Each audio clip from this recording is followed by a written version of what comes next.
Hi, I'm Hobie1. This is Red Chair Reading. Once again, no red chair. Where's the red chair? I don't know. It's home in the studio. I'm in a chair in the beautiful bristlecone pines of California. And just look at that beautiful, look at the beautiful background. Tongue twister, I guess. Today I'm reading The Black Book of Secrets, Chapter 10. Let's go. Fragment from the Memoirs of Ludlow Fitch. I didn't really understand what had happened in the graveyard. I knew that some sort of arrangement had been arrived at, but its exact nature escaped me. As we left the church grounds, I suddenly had the feeling that we were being watched. Out of the corner of my eye, I saw a figure observing us from behind a tree. From his dress, I presumed him to be the local vicar. I nudged Joe. He had seen him too, and he nodded a greeting, whereupon the Reverend became very flustered, turned tail, and fled into the church. Outside the shop, the pavement was empty apart from 3 young boys who ran away as soon as they saw Joe. He laughed as they skidded down the hill. Once inside, we went through to the back and sat by the fire. After a few minutes, when Joe showed no sign of talking to me, but all the signs of a man on the verge of a snooze, I asked him about my job. "Your job?" he replied with a large yawn. "I'll tell you later. For the moment, just wake me if we have any customers." And that was it. I went into the shop and leaned my elbows on the counter, contemplating my situation. The frog watched me for a minute or two, then turned away. Although I had always earned a living, I had never had a job before. I hadn't exactly been raised on the straight and narrow. Pa and Ma together were a big pair of crooks as ever breathed the Lord's air. They made their living from thievery, and I had little choice but to follow their footsteps even before I could walk. I was a small baby and stayed slight. At the age of 18 months, Pa took to carrying me around in a bread basket on the top of his head. He covered me with a few stale loaves.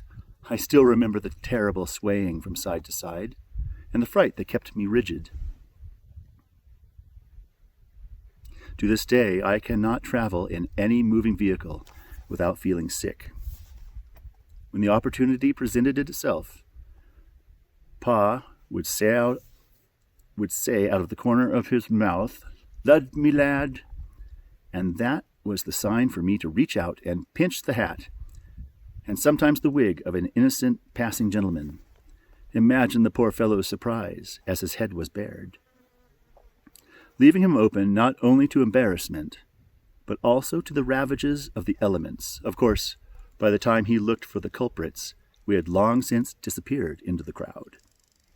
This caper brought in a pleasing sum, since wigs and hats fetched good prices, but inevitably, the time came when I could no longer fit into the breadbasket.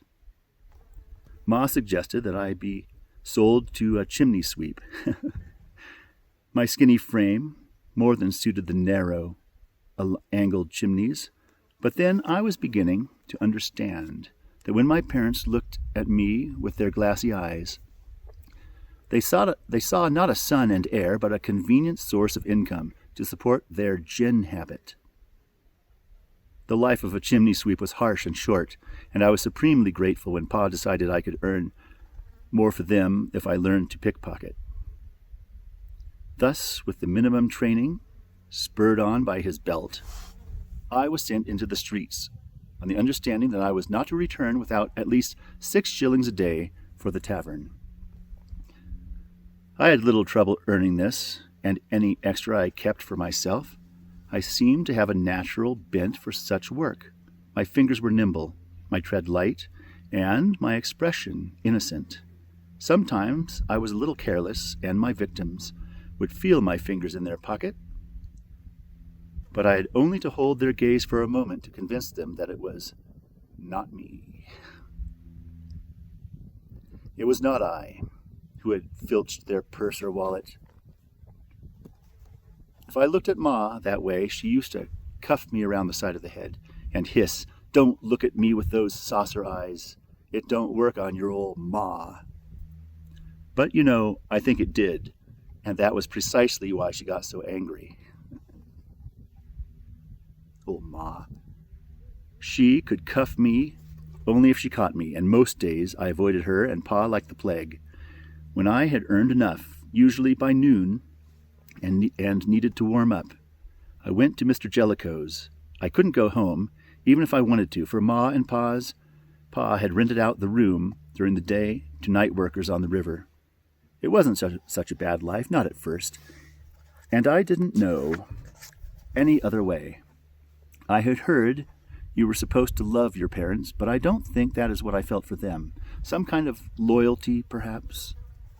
A blood tie, but not love. But once their desire for gin consumed them, my life became unbearable.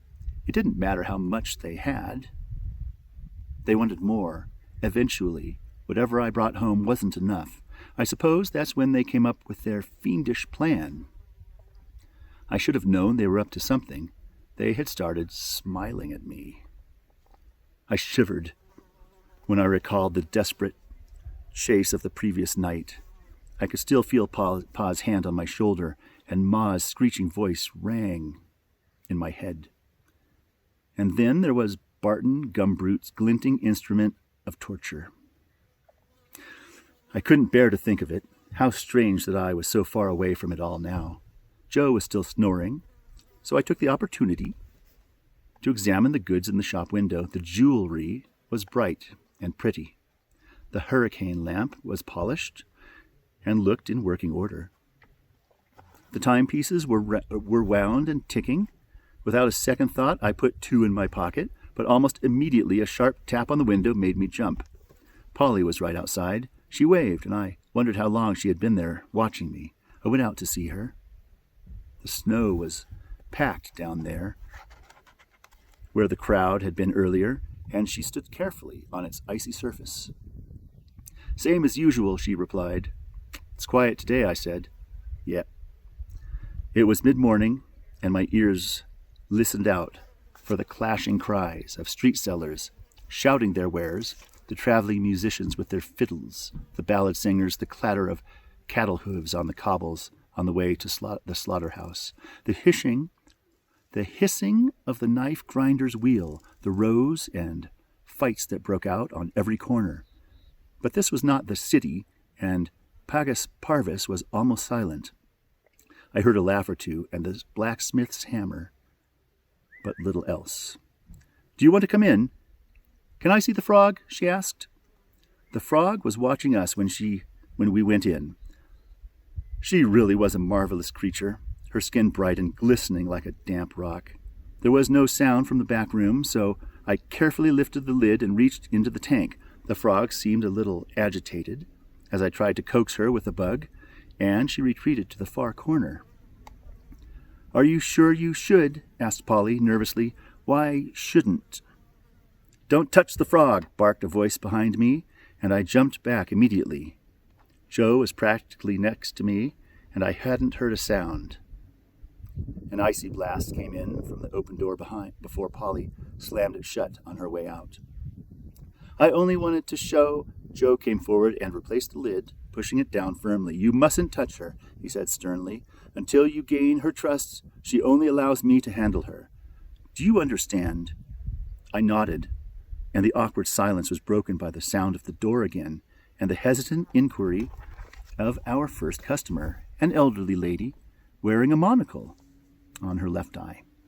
She frowned unevenly to keep it in place. "Mr. Zabadow, I have an item to pledge." Joe smiled broadly. "A lovely piece," he said. "Look, Ludlow, a chamber pot." If this is interesting to you, please be sure to boop the like button. It will help me out. It will help out the video to spread to other people. And thank you very much. That was the end of Chapter 10. I'll see you next time in Chapter 11.